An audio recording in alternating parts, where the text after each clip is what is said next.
Era el príncipe de las tinieblas, un sobreviviente de innumerables batallas, y ahora Ozzy Osbourne se ha ido, dejando atrás no solo su música, sino también cientos de millones de dólares, lujosas propiedades inmobiliarias y una familia que se enfrenta a la gran pregunta: ¿quién continuará su legado? Desde sus éxitos que revolucionaron el mundo hasta su colección de coches Ozzy, su viaje es todo lo que puedas imaginar. No te lo pierdas. En el momento de su fallecimiento, se estima que la fortuna de Ozzy supera los 220 millones de dólares. Una cifra construida a lo largo de 5 décadas de giras implacables, álbumes de platino, un caos televisado que el mundo no podía dejar de mirar y un imperio de oscuridad convertido en oro. Vendió más de 100 millones de discos en todo el mundo, tanto como el icónico líder de Black Sabbath como en su legendaria carrera en solitario. Cada nota musical se sumó a un flujo constante de derechos de autor que resonarán mucho después de su último aliento. Su cartera inmobiliaria es gótica en su grandeza y global en su alcance. Una finca palaciega en el campo de Buckinghamshire, que incluso contaba con su propia ala de rehabilitación personal, un lujoso ático en las Sierra Towers de Hollywood, y mansiones históricas repartidas por Beverly Hills y Hancock Park. Cada propiedad lleva las cicatrices y los triunfos de un hombre que vivió al límite y regresó de él de forma aún más contundente. Y luego está su colección de coches, elegantes, oscuros y atronadores. Un Audi R8, un Ferrari 458, un Rolls-Royce Phantom y un puñado de bestias clásicas británicas que reflejan el alma de Ozzy, refinadas en su diseño. Pero esto es mucho más que dinero. Es un testamento. Es la historia de un hombre que se levantó de Birmingham para tallar su nombre en el Monte Rushmore de la música. Un hombre que, incluso en sus momentos finales, no pensaba en la indulgencia, sino en el impacto. Antes de que existiera la fortuna, antes de los discos de platino y los estadios abarrotados, antes de que el nombre Ozzy Osbourne se susurrara como un mito y se gritara como un grito de guerra, hubo un silencio tan denso, tan interminable, que se enroscó alrededor de un niño frágil como una soga. Ese niño, nacido como John Michael Osbourne en 1948, en los barrios marginales de Aston, en Birmingham, asfixiados por el hollín, no creció para soñar. Creció simplemente para poder respirar. Era uno de los 6 hijos hacinados donde el papel de las paredes se despegaba y el mordisco del invierno se colaba a través de los delgados muros. Aprendió desde muy temprano que la vida no le ofrecería ninguna suavidad. Su padre, un hombre desgastado por los turnos en la fábrica, creía que mostrar amor haría a un niño débil. Su madre, agotada por horas interminables ensamblando piezas de automóviles en una fábrica, daba lo poco que podía, pero nunca era suficiente. Ni tiempo, ni consuelo, ni calor. John, o Ozzy, como lo apodaron, no era el niño dotado, no era el inteligente, era el olvidado, el niño que vivía en los rincones, que aprendió a desaparecer incluso estando a la vista de todos. En la década de los 50, nadie en un lugar como Aston entendía la dislexia o el trastorno por déficit de atención. Nadie le preguntó nunca por qué se encogía cuando alguien levantaba la mano de repente. A nadie le importaba. Un día, al volver a casa con los labios partidos y los ojos vacíos, su padre lo recibió no con preocupación, sino con una disciplina fría y dura. Porque el dolor, en esa casa, no era algo de lo que se escapaba, era algo que se te enseñaba a soportar sin quejarte. Y eso hizo. Se envolvió en el silencio, en el pesado conocimiento de que su existencia no producía ningún sonido que el mundo estuviera dispuesto a escuchar. Pero el silencio no cura, endurece. A los 14 años, ese silencio se había vuelto insoportable. Una tarde, en una habitación oscura y sin aire, se quedó quieto durante mucho tiempo. Demasiado tiempo, sin moverse, sin respirar profundamente, solo esperando a que el mundo, finalmente, se olvidara de él por completo. Lo que ocurrió después no fue misericordia, fue rabia. Fue arrastrado de vuelta a la vida por unas manos que no entendían el dolor, que solo temían su aparente debilidad. No hubo consuelo después, solo confusión y más silencio. Algo dentro de él se quebró ese día, o quizás simplemente se convirtió en piedra. Dejó de esforzarse en la escuela, dejó de hablar, a menos que se viera obligado a ello. Vagó por su adolescencia como... A los 15 años, salió por las puertas de la escuela por última vez, sin cualificaciones, sin habilidades, sin voz. El mundo ni se dio cuenta. Intentó trabajar, fábricas de bocinas de coche, obras de construcción, pero no podía concentrarse, no podía funcionar. El ruido dentro de su cabeza era más fuerte que cualquier máquina. Cada trabajo terminaba de la misma manera, despedido, descartado, invisible, y con el desempleo llegó el hambre. Un hambre real. Noches frías con ropa raída, agujeros en los zapatos, un estómago que gritaba más fuerte de lo que su voz jamás había podido hacerlo. No tenía nada, ni futuro, ni dirección, solo la lenta asfixia de una existencia sin propósito. A los 17 años, la desesperación gritó, y él respondió. Un evento lo llevó a la prisión de Winson Green. Allí, las paredes no resonaban con esperanza. Una noche, otro prisionero actuó de manera inapropiada hacia él, y él se defendió con todo lo que pudo encontrar. No fue un acto de fuerza, fue instinto. Y sin embargo, en esa tristeza, algo parpadeó. Una tarde, una radio de la prisión, crepitando, tropezó entre la estática y aterrizó en la canción She Loves You de The Beatles. Esa melodía no solo rompió el silencio de la celda, lo hizo añicos. Algo antiguo y enterrado en lo más profundo de su ser se removió. No era ambición, no era esperanza, era necesidad, una necesidad primordial de hacer ruido, de importar, de gritar más fuerte que el dolor que llevaba dentro. Ese momento lo cambió todo, susurraría años después. No sabía cómo tocar, pero supe que tenía que ser escuchado. Esa chispa, diminuta, parpadeante, desafiante, no se apagaría. Todavía no era el éxito, ni mucho menos, pero era oxígeno, era una razón para seguir. Y en algún lugar de esa celda, aquel niño que una vez se quedó quieto durante demasiado tiempo, hizo un voto. No abandonaría este mundo en silencio. Si no podía escapar de la oscuridad, se convertiría en ella. Si nadie escuchaba su dolor, lo haría rugir lo suficientemente fuerte como para sacudir los cielos. Y de ese voto comenzó una leyenda. No desde el estrellato o el privilegio, sino desde la médula misma de la desesperación. Ozzy Osbourne resurgió, unidas únicamente por el volumen, la agonía y la voluntad. Al salir de la prisión de Winson Green en 1965, Ozzy no buscaba la redención. Uno no busca la salvación cuando ya ha aceptado que es invisible. Al contrario, confirmó todo lo que el mundo le había susurrado desde su nacimiento. Salió de esa prisión no con determinación, sino con algo aún más pesado, el vacío. Hasta que sucedió. La epifanía de The Beatles no lo sanó, pero hizo algo mucho más raro. Le dio una razón. No necesitaba ser grande, solo necesitaba ser ruidoso, no para impresionar, no para entretener, sino para ahogar el eco del dolor que había hecho su existencia insoportable.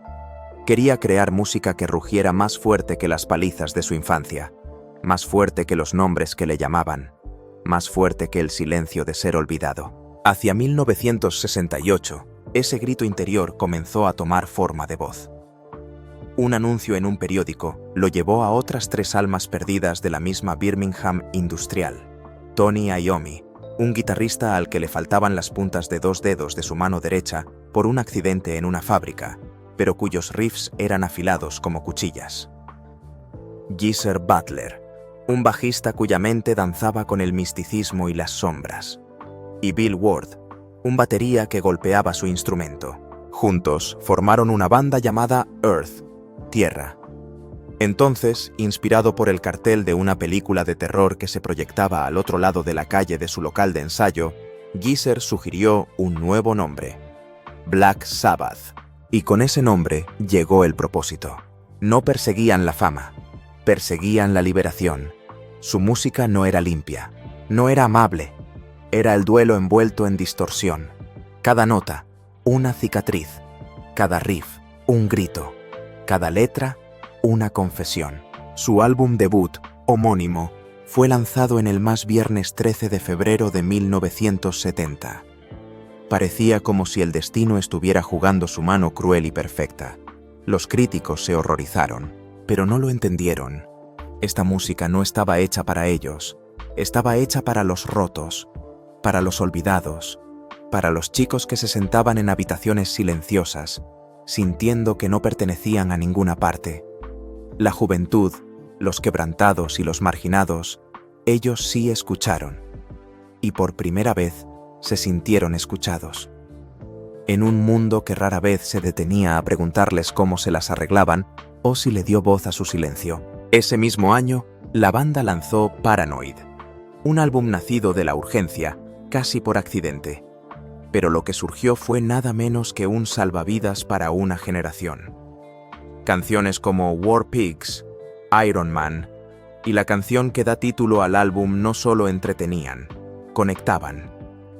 La voz de Ozzy no estaba refinada por un entrenamiento formal, no estaba pulida, pero era real, era cruda. Venía de alguien que había capeado tormentas y ahora se mantenía desafiante a su paso. No sabía lo que estaba haciendo, admitió más tarde, pero sabía que tenía que ser fuerte. Esa fuerza no era para aparentar. Era una declaración. He pasado por el duro y todavía estoy aquí. No sabía leer música. Nunca estudió teoría. Pero no lo necesitaba, porque sus emociones se convirtieron en melodía. Su dolor dio forma a las letras. Su pasado latía como un tambor bajo cada canción. Y su espíritu, lleno de cicatrices pero intacto, amplificaba cada nota. Detrás de las actuaciones teatrales, detrás de la energía salvaje que definía su personaje en el escenario, todavía vivía el niño de Aston. El niño una vez despedido, pasado por alto, olvidado. Ese niño nunca dejó de expresarse. Y ahora, por fin, el mundo estaba escuchando. A medida que avanzaba la década de los 70, mientras Black Sabbath alcanzaba un estatus legendario, Ozzy comenzó a sentir el peso de su propia historia aplastándolo de nuevo. El éxito de la banda se disparaba. Rompían barreras con cada disco. Las multitudes coreaban sus nombres en todos los continentes. Pero detrás del telón, Ozzy estaba perdiendo el control. El calendario era implacable. Giras interminables, sesiones de grabación, la presión constante de crear algo aún más grande. Las viejas heridas, las que nunca se habían curado de verdad, comenzaron a supurar de nuevo bajo la tensión, la fatiga, las expectativas aplastantes, las exigencias constantes se cobraron su precio. Los ensayos se volvieron tensos. Las conexiones dentro de la banda, que una vez se basaron en una pasión compartida por la música, comenzaron a deshilacharse. La comunicación con Tony Iommi, su socio creativo durante una década, se volvió distante y fría. La confianza se debilitó. La hermandad que habían forjado en los sucios locales de Birmingham se estaba rompiendo. Y entonces, en 1979, llegó el golpe devastador. Un golpe que Ozzy nunca vio venir. Fue despedido de la banda. No en una reunión cara a cara, no con una conversación honesta. Se lo comunicaron a través de intermediarios. Ni siquiera me lo dijeron ellos mismos. Recordaría más tarde, con una tristeza que aún era palpable en su voz. Esa banda era mi familia. No fue solo una pérdida profesional. Black Sabbath había sido su santuario, su segunda oportunidad en la vida. Perderlo fue como ser expulsado del único lugar donde su caos interno tenía un sentido y un propósito. Después de la noticia, Ozzy se retiró. No con ira, sino con un agotamiento absoluto. Pasó días y días aislado en una habitación de hotel, intentando dar sentido a quién era él sin la banda que le había dado una identidad. Para el mundo, seguía siendo Ozzy Osbourne, el príncipe de las tinieblas. Pero a puerta cerrada, era simplemente John Michael Osbourne, un hombre enfrentándose a un silencio que creía haber superado para siempre. Y sin embargo, incluso entonces, ese silencio no lo definió. Nunca lo había hecho. Porque dentro de él, la chispa de Winson Green todavía parpadeaba. El niño que una vez escuchó la salvación en una canción de The Beatles, la voz que había dado esperanza a millones, no estaba lista para desaparecer. Y aunque este capítulo de su vida terminó en un profundo dolor, se convirtió en el punto de partida de algo aún más grande, el ascenso de una leyenda en solitario que no solo reclamaría su lugar, sino que dejaría un legado que el mundo nunca olvidaría. Las leyendas no se desvanecen, evolucionan hacia algo eterno. Y en la hora más oscura de Ozzy Osbourne, cuando las luces se habían atenuado, algo inesperado surgió de las cenizas. O más bien, alguien. Sharon Arden, la hija del ex-manager de Black Sabbath, Don Arden, no vio simplemente a un hombre. Vio un espíritu que todavía ardía abajo. Ella metió la mano en su vida y le dio un salvavidas, no con grandes discursos, sino con una simple frase que lo cambió todo. «Tú eras la magia en esa banda», le dijo. «Puedes hacer esto sin ellos». Su fe lo golpeó como un trueno en medio de una sequía, y entonces, como un regalo enviado en el momento exacto en que más lo necesitaba, apareció Randy Rhoads. Randy era joven, centrado y casi de otro mundo en su arte. La guitarra de Randy no solo producía sonido, lloraba, se elevaba y gritaba verdades que las palabras por sí solas no podían expresar. Para Ozzy, Randy fue mucho más que un colaborador. Fue la prueba de que la sanación era posible, de que la música podía ser tanto un escape como una resurrección. El fuego de Randy no era caótico como el de Ozzy, estaba enfocado. Su brillantez no era ruidosa, era precisa. Juntos, no solo hicieron música, construyeron algo sagrado, un sonido que contenía dolor, triunfo y la negativa a rendirse. Juntos, crearon Blizzard of Ozz. Lanzado en 1980, el álbum no fue una celebración del triunfo, sino un testamento a la supervivencia. Canciones como Crazy Train no fueron solo éxitos, fueron declaraciones, la prueba de que Ozzy todavía tenía una voz y una razón para usarla. En retrospectiva, dejar de Black Sabbath no fue el final. Fue el fuego purificador que reveló la verdadera profundidad de su espíritu. Tuvo que perderlo todo para redescubrir quién era realmente. Y aunque los años venideros lo pondrían a prueba con un dolor, una pérdida y una angustia de los que ninguna fama podría protegerlo, fue en ese momento de reconstrucción cuando el alma de Ozzy rugió de vuelta a la vida, como él mismo admitió una vez. Estaba fuera de control, pero de alguna manera seguía adelante, siempre seguía adelante. Su vínculo con Randy no era solo profesional. Era emocional, profundo, casi cósmico. Randy no solo entró en su vida con talento, trajo luz a un lugar que se había vuelto demasiado oscuro. En un momento en que Ozzy todavía luchaba contra el aguijón del rechazo, Randy se convirtió en un recordatorio de que la disciplina, la belleza y el propósito aún podían existir en un mundo que a menudo se sentía áspero y frío. Cuando Diary of a Madman siguió en 1981, no fue solo un segundo álbum, fue una segunda vida. Ozzy ahora se erguía más alto que nunca, y fue Randy quien ayudó a trazar ese camino de regreso al significado. Randy no era solo un guitarrista, decía a menudo Ozzy. Era mi amigo, mi hermano pequeño, y la única razón por la que no me rendí. En el escenario, eran electricidad pura, poder y gracia danzando juntos en una sincronía perfecta.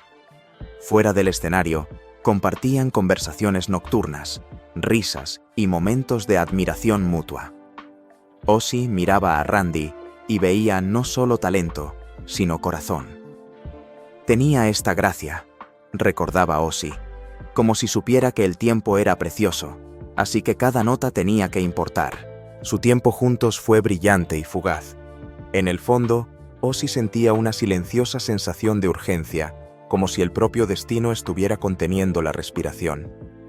A veces sentimos cuando un momento es demasiado perfecto para durar, y en una tranquila mañana de marzo de 1982, durante una parada de la gira en Leesburg, Florida, todo cambió. La banda se había detenido a descansar en una propiedad privada donde había una pequeña avioneta. Lo que siguió nunca debió ser más que un momento alegre, un breve vuelo tomado por impulso. Randy, siempre tranquilo y curioso, se unió junto con la maquilladora de la banda. Ozzy se quedó abajo, observando con una sonrisa tranquila, sin saber que esa sería la última vez que vería a su amigo más cercano. Se suponía que no era más que un par de vueltas en el cielo, un momento fugaz de ligereza antes del largo tramo de asfalto que les esperaba. Ozzy levantó la vista, con una leve sonrisa en el rostro, aunque detrás de sus ojos persistía una sombra que no podía explicar del todo, un peso que le oprimía el pecho sin previo aviso. El avión dio una vuelta, luego otra, como un susurro en movimiento. Pero en el tercer pase, el destino se volvió inquieto. Entonces de repente ocurrió un accidente. Randy Rhoads había muerto. Tenía solo 25 años. Ozzy derrumbó en el suelo, temblando, perdido, incapaz de creer la verdad. Durante horas, permaneció allí, inconsolable. Durante días, no dijo nada. Y durante semanas, vagó en una neblina donde el tiempo y el significado se disolvieron. El hombre que una vez había sido sacado de la desesperación por un hermano en la música, ahora se veía arrojado de nuevo a una oscuridad más profunda que cualquiera que hubiera conocido. Incluso Sharon, su ancla, su constante, no podía alcanzar los restos de su espíritu. La gira se detuvo, las risas murieron, la casa, antes caótica y ruidosa, se volvió tan silenciosa que parecía que las propias paredes estaban de luto. El fallecimiento de Randy no solo rompió a Ozzy, lo vació. Y aunque el tiempo finalmente tiraría de sus pies, instándolo a seguir adelante, algo vital quedó atrás en esos restos, quemado para siempre en la tierra de esa mañana de marzo. Pero el duelo no es una línea recta, y para Ozzy Osbourne, los años que siguieron no estuvieron marcados por la recuperación. Estuvieron marcados por una caída en un silencio que no aliviaba, sino que asfixiaba, en una oscuridad que no aullaba, sino que se quedaba implacable. El hombre que una vez convirtió la agonía en himnos, ahora se encontraba incapaz de escapar de sus propios ecos. A lo largo de la década de los 80, la vida se convirtió en un borrón, noches sin dormir, de multitudes rugientes que enmascaraban un alma que, lentamente, se desintegraba. Gira tras gira, pasaban como trenes. Las habitaciones de hotel se convirtieron en santuarios huecos. Y aunque el mundo todavía veía al príncipe del escándalo, los ojos oscuros debajo del delineador contaban una verdad mucho más silenciosa. Sharon, su brújula y su constante, permaneció a su lado, amándolo con una ferocidad que desafiaba toda lógica. Lo había salvado antes y no lo abandonaría ahora. Pero incluso el amor tiene límites cuando la persona a la que intentas alcanzar apenas está allí. Yo ni siquiera estaba en mi propia vida, susurraría Ozzy años más tarde. Hacia el final de la década, el peso se volvió demasiado.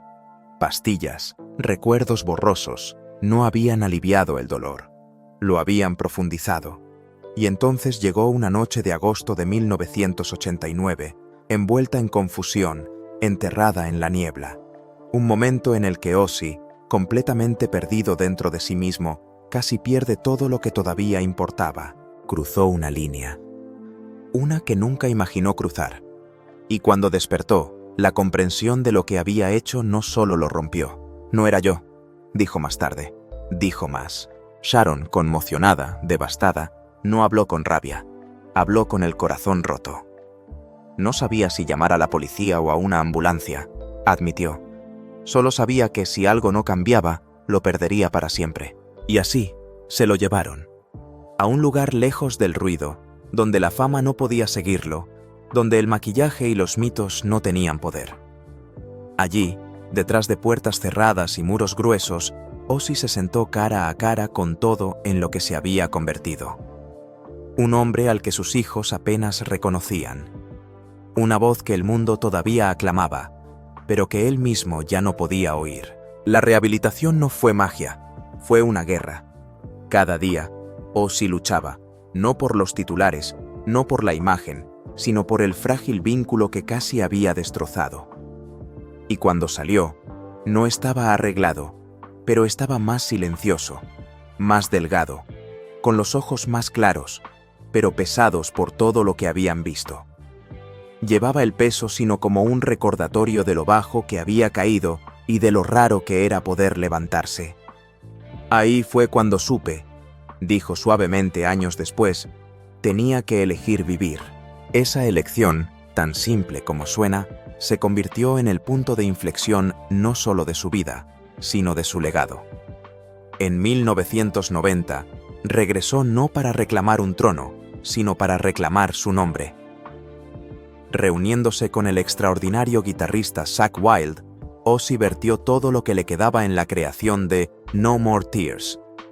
Lanzado en 1991, el álbum no fue un regreso, fue una confesión. Temas como Mama, I'm Coming Home y Road to Nowhere no eran solo canciones, eran páginas del corazón de un hombre que había estado en el fondo y había arañado su camino de vuelta a la superficie, nota por nota. Fui yo aprendiendo a ser humano de nuevo, compartió más tarde, no con jactancia, sino con el peso de alguien que había pagado el precio completo.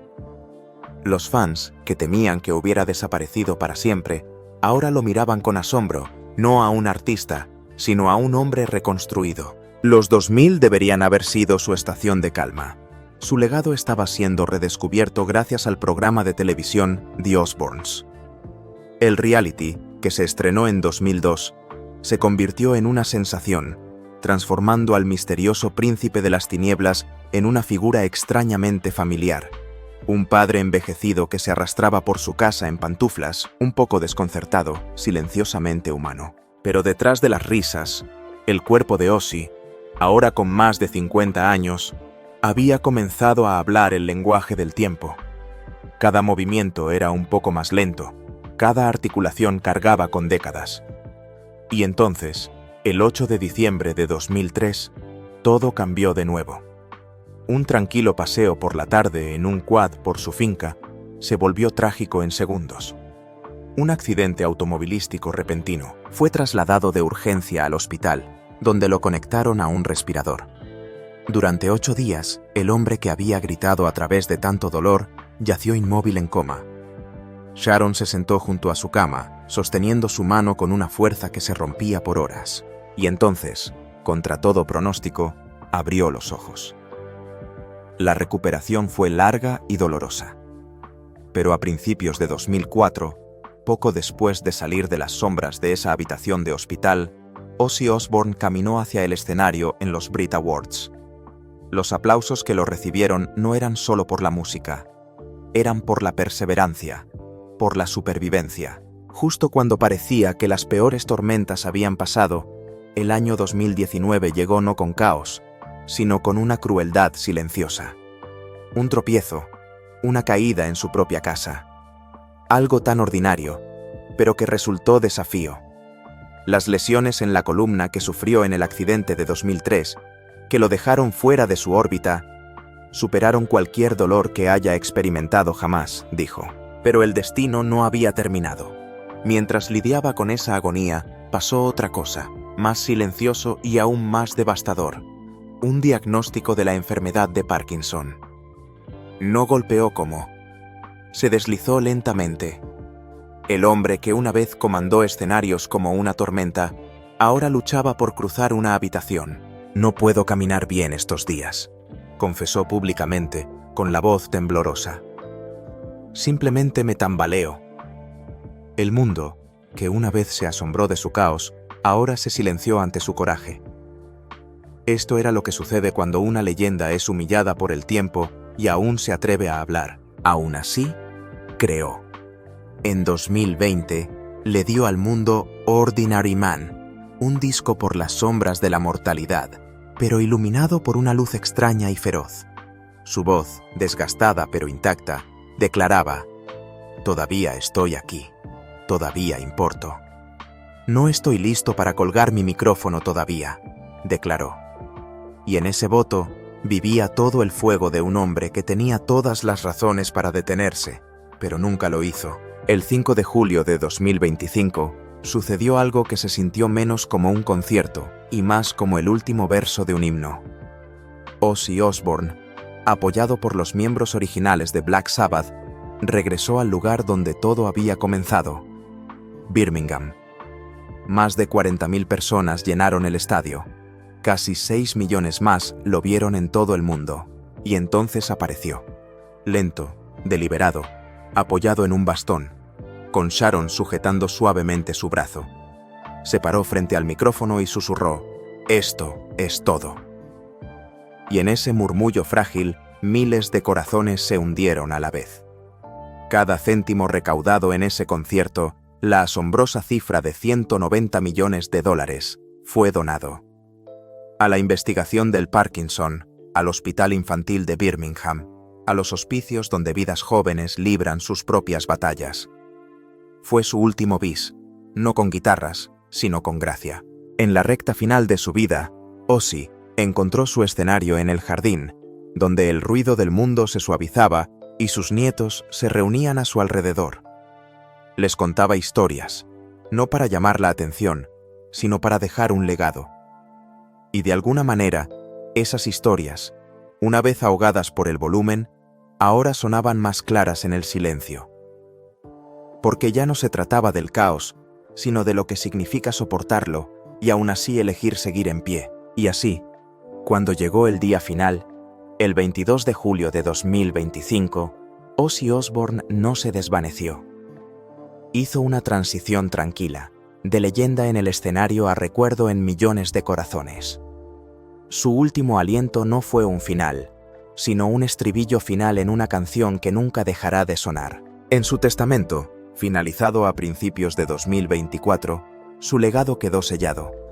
Sharon y sus 5 hijos, Amy, Kelly, Jack y Jessica y Louis, de su primer matrimonio, fueron nombrados beneficiarios. Pero lo que realmente distinguió su última voluntad fueron las decisiones que iban más allá de los lazos familiares. Se destinaron importantes fondos a iniciativas de salud mental, a redes de apoyo para músicos y a programas de educación para jóvenes de orígenes humildes. También se prometieron contribuciones significativas a refugios de animales. En el testamento se incluía una carta escrita a mano en la que agradecía a las causas que le ayudaron a reconstruirse. «No solo me ayudaron a mí», escribió, «me recordaron quién era. Esta es mi manera de devolver algo». El príncipe de las tinieblas, en sus momentos finales, se aseguró de que su fortuna se convirtiera en una fuente de luz. Porque las leyendas no se miden por el ruido que hacen, sino por el silencio que transforman en significado. Aunque la voz se ha ido, el eco permanece, latiendo en cada corazón al que una vez dio esperanza. Ozzy no solo dejó atrás discos de oro o mansiones góticas, dejó algo mucho más duradero, el sonido de la supervivencia, y seguirá cantando mucho después de la última nota. En la sección de comentarios, comparte tu opinión y participa en la charla. Recuerda suscribirte a nuestro canal para estar al tanto de más historias increíbles del mundo de Hollywood. Diviértete en el siguiente video.